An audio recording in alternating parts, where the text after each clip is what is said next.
Poprosím krstnú mamičku tejto knihy, prezidentku Nitrianskej humanitnej spoločnosti Homo Nitriensis, aby s pánom Pišiakom slávnostnú počasť.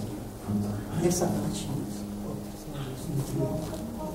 Dobrý deň, milé dámy, vážení páni. Ja by som chcela využiť túto príležitosť, aby som sa vám dnes prihovorila. V prvom rade chcem poďakovať za pozvanie na toto veľmi milé podujatie, ktoré si veľmi vážim a veľmi som sa naň tešila. Tým nechcem povedať, že sa na iné aktivity, ktoré sú organizované srdiečkom, neteším, vždy sa na ne teším, ale dnes som mala v podstate taký dvojnásobný dôvod pre radosť. Prvým dôvodom je, že vás tu opäť všetkých uvidím a vidím tu naozaj všetkých dobrých ľudí, teda s veľkým srdcom, ktorým bije naozaj na tom správnom mieste, ako sme počuli, od pána Spišiaka.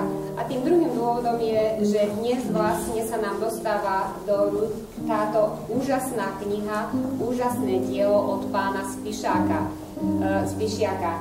Ja osobne sa na toto dielo veľmi teším, najmä po tom, čo som počula, čo nám pán Živčic prečítal, a naozaj sa teším, že sa píše o ľuďoch, ktorým teda osud nedoprial zdravie, šťastie, po prípade lásku svojich blížnych, ale píše sa aj o tých, ktorí týmto ľuďom chcú pomáhať a pomáhajú im, a myslím si, že to robia veľmi, veľmi dobre, za čo im patrí mimoriadne poďakovanie.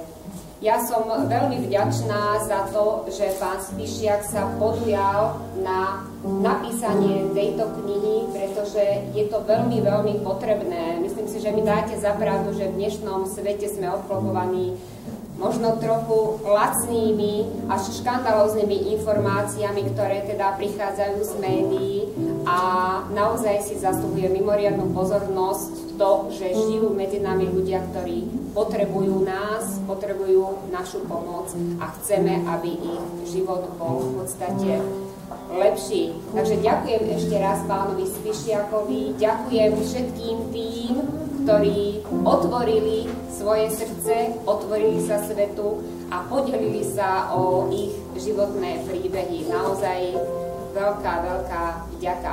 Ja by som teda pristúpila k tomu vlastnému aktu. Verím, že neznevážim teda ten akt krstu, keď tu budem vystupovať ako krstná mama. Je to pre mňa naozaj veľké potešenie a mimoriadne si túto funkciu krstnej mamy naozaj veľmi vážim.